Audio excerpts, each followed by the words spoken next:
We're still talking about working for the long term. The next tweet on that topic is apply specific knowledge with leverage, and eventually you will get what you deserve. I would also add to that apply judgment, apply accountability, and apply the skill of reading. This one is just a glib way of saying that it takes time. Even once you have all of these pieces in place, there is an indeterminate amount of time that you're going to have to put in. And if you're counting, you will run out of patience before it actually arrives. So you just have to make sure that you give these things a proper time. Life is long. Charlie Munger had some line on this. Somebody asked him about making money, and he reinterpreted that. And he said, what the questioner is actually asking is, how do I get rich like you, but faster, before I end up as a really old guy?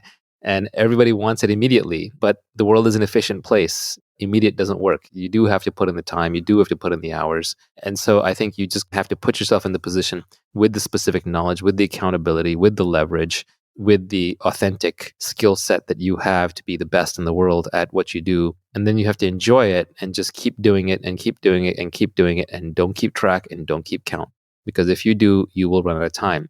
I can look back at my career and the people 2 decades ago that I had identified as brilliant and hardworking, but hadn't thought much more about it, they're all successful now, almost without exception. On a long enough time scale, you do get paid, but it can easily be 10 or 20 years. Sometimes it's 5, and if it's 5 or 3 and a friend of yours got there, it can drive you insane. But those are exceptions, and for every winner, there's multiple failures. One thing that's important in entrepreneurship is you just have to be right once.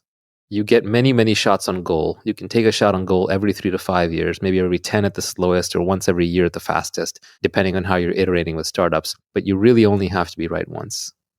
My little equation is that your eventual outcome will be equal to something like the distinctiveness of your specific knowledge times how much leverage you can apply to that knowledge times how often your judgment is correct times how singularly accountable you are for the outcome, times how much society values what you're doing. And then you compound all of that with how long you can keep doing it and how long you can keep improving it through reading and learning. That's actually a really good way to summarize it. It's probably worth even trying to sketch that equation out. That said, people try to then apply mathematics to what is really philosophy. So I've seen this happen in the past where I say one thing and then I say another thing that seems contradictory if you treat it as a math equation, but it's obviously in a different context. And then people will say, well, you say that desire is suffering. That's the Buddhist saying.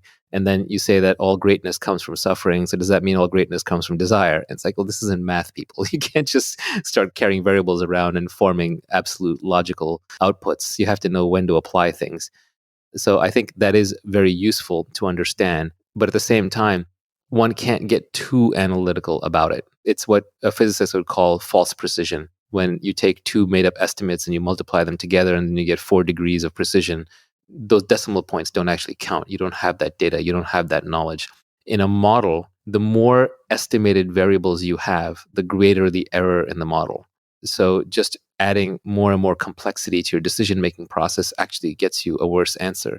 You're better off just picking the single biggest thing or 2. For example, what am I really good at according to observation and according to people that I trust that the market values? Like that alone, those 2 variables alone are probably good enough. Because if you're good at it, you'll keep it up. And if you're good at it, you'll develop the judgment. And if you're good at it and you like to do it, eventually people will give you the resources and you won't be afraid to take on accountability. So all the other pieces will fall in place.